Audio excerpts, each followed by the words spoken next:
नमस्कार, मैं लक्ष्मी। हिमाचल विकास डायरी के सभी दर्शकों को नववर्ष 2026 की हार्दिक शुभकामनाएं। हिमाचल विकास डायरी में आपका स्वागत है। ये एक ऐसा कार्यक्रम है जहां हम विकास के उन कार्यों और विकासात्मक योजनाओं को आपके समक्ष पेश करते हैं जो सरकार के दृढ़ प्रयासों से समाज, गांव और लोगों के जीवन में सकारात्मक बदलाव ला रही है। तो लीजिए पेश है कार्यक्रम हिमाचल विकास डायरी। गत दिनों मुख्यमंत्री ठाकुर सुखविंदर सिंह सुक्खू की अध्यक्षता में प्रदेश मंत्रिमंडल की बैठक आयोजित की गई। बैठक में कई महत्वपूर्ण निर्णय लिए गए। मंत्रिमंडल ने राज्य के सभी चिकित्सा महाविद्यालयों में असिस्टेंट प्रोफेसर के 53 पद और विभिन्न श्रेणियों के 121 पद भरने का निर्णय लिया। बैठक में असिस्टेंट स्टाफ नर्सिंग पॉलिसी के तहत हिमाचल प्रदेश राज्य चयन आयोग हमीरपुर के माध्यम से असिस्टेंट स्टाफ नर्स के 600 पद सृजित करने को मंजूरी प्रदान। मंत्रिमंडल ने ग्रामीण विकास विभाग में सीधे भर्ती के माध्यम से खंड विकास अधिकारी के 10 पदों को भरने की मंजूरी दी। बैठक में राज्य के 100 चिन्हित किए गए सीबीएसई स्कूलों के लिए भर्ती, प्रशिक्षण, कार्यकाल और प्रदर्शन मूल्यांकन मापदंडों के साथ एक समर्पित सब कैडर बनाने को मंजूरी। धर्मशाला के टोंगलिन स्कूल में नामांकित और पढ़ने वाले बच्चों और ऐसे बच्चे जिनके दोनों या एक जीवित माता पिता की दिव्यांगता 70% या उससे अधिक है, उन्हें भी मुख्यमंत्री सुखाश्रय योजना में सम्मिलित करने का निर्णय। उन बच्चों को भी सुखाश्रय योजना के तहत शामिल करने का निर्णय लिया गया जिनके माता पिता में से एक की मृत्यु हो गई है और दूसरे ने बच्चे का परित्याग कर दिया है। शीतलपुर में हिमाचल और चंडीगढ़ की सीमा पर एक विश्व स्तरीय टाउनशिप बनाने को मंजूरी। बैठक में हिमालयी पारिस्थितिकी तंत्र में चरावाहों के रोजगार के तहत लचीली आजीविका के लिए हिमालयी पारिस्थितिकी तंत्र में चरावाहों के लिए रोजगार कार्यक्रम के तहत लचीली आजीविका, चरने वाले पशु और हिमालयी चरावाहों के सशक्तिकरण के लिए एक परियोजना प्रस्ताव को मंजूरी। बैठक में डिजिटल रूप से कुशल और उद्यमी कार्यबल को बढ़ावा देने के लिए बिलासपुर जिला के घुमारवीं में सार्वजनिक निजी भागीदारी के आधार पर बहुउद्देशीय institute of innovation, skill, technology, entrepreneurship एवं रिसर्च यूनिवर्सिटी स्थापित करने को मंजूरी। जिला कांगड़ा के इंदौरा क्षेत्र के मलोट में नशा मुक्ति केंद्र स्थापित करने को मंजूरी प्रदान। मुख्यमंत्री लोक भवन योजना के अंतर्गत किसी भी विधानसभा क्षेत्र में निर्माणाधीन लोक भवनों को आवश्यक रियायत प्रदान करने को मंजूरी प्रदान। शिक्षा विभाग में अनुकंपा आधार पर 28 आश्रितों को रोजगार प्रदान करने को मंजूरी प्रदान। बैठक में राजीव गांधी स्वरोजगार स्टार्टअप योजना के अंतर्गत स्टेज कैरिज सेवाओं के संचालन के लिए 18 से 42 सीटर बसों की खरीद पर अनुदान प्रदान करने को मंजूरी प्रदान।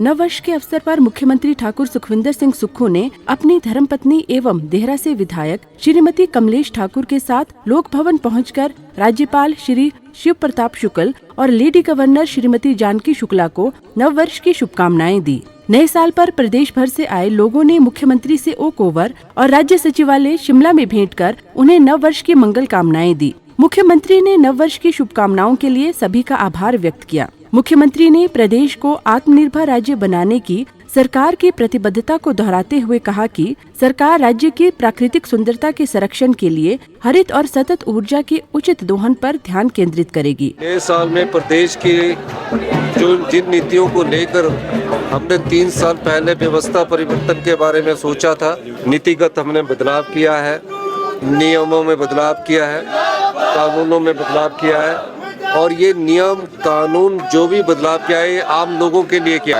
है, गांव के किसान के लिए किया गया है, युवाओं के रोजगार के लिए किया गया है। निश्चित रूप से इसका लाभ 26 में आपको देखने को मिलेगा।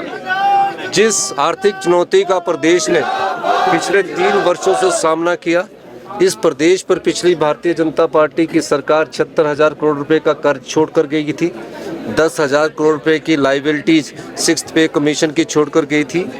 इन सब चुनौतियों का सामना करने के बाद 2026 आत्मनिर्भर प्रदेश की दिशा में बढ़ते हुए कदम होंगे। मुझे खुशी है कि 3 साल बाद ये धरातल पर दिखने शुरू हुए हैं। यही व्यवस्था परिवर्तन आपको आने वाले समय में नजर आएगा।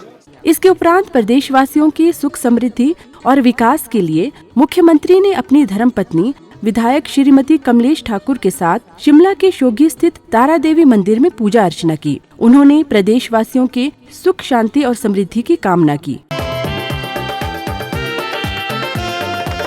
पिछले दिनों मुख्यमंत्री ठाकुर सुखविंदर सिंह सुक्खू ने रिज मैदान शिमला में महात्मा गांधी की प्रतिमा के पास केंद्र सरकार द्वारा मनरेगा को समाप्त करने के विरोध में अपने मंत्रिमंडल के सहयोगियों के साथ धरना दिया। इस अवसर पर मुख्यमंत्री ने कहा कि केंद्र सरकार ने मनरेगा को समाप्त कर ग्रामीण क्षेत्रों के गरीबों के साथ कुठाराघात किया है। उन्होंने कहा कि मनरेगा को ग्रामीण क्षेत्रों में रोजगार के अवसर सृजित करने के लिए कांग्रेस सरकार द्वारा आरंभ किया गया था, जो कि पूर्व प्रधानमंत्री डॉक्टर मनमोहन सिंह तथा कांग्रेस के वरिष्ठ नेता श्रीमती सोनिया गांधी की सोच थी। मनरेगा को जिस तरह खत्म किया गया है उसके संदर्भ में हमारी कैबिनेट ने आज महात्मा गांधी जी के चरणों में आज धरना दिया। राष्ट्रपिता महात्मा गांधी जी के नाम से जिस योजना को शुरू किया गया था वो गांव में रोजगार के साधन सृजित करने के लिए शुरू किया गया था। गांव में लोगों को रोजगार मिले। मनरेगा के तहत गांव की कई महिलाएं, कई पुरुष, कई वृद्ध कार्य करते थे। आज इस योजना को, मनरेगा को, जो भारतीय जनता पार्टी की केंद्र की सरकार ने खत्म करने का जो निर्णय लिया है उसके संदर्भ में हमारा ये धरना था। पहले मनरेगा जो थी वो पंचायत के प्रधान, ग्राम सभा और लोगों की मांग को देखकर योजनाएं बनाते थे, डिमांड ड्रिवन थी।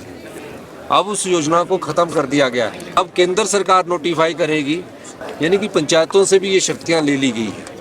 ये डॉक्टर मनमोहन सिंह जी की सोच थी, श्रीमती सोनिया गांधी जी की विचार था कि हम गांव के लोगों को रोजगार दें। उस योजना को पूरी तरह खत्म करने का कार्य इस नए एक्ट ने किया है।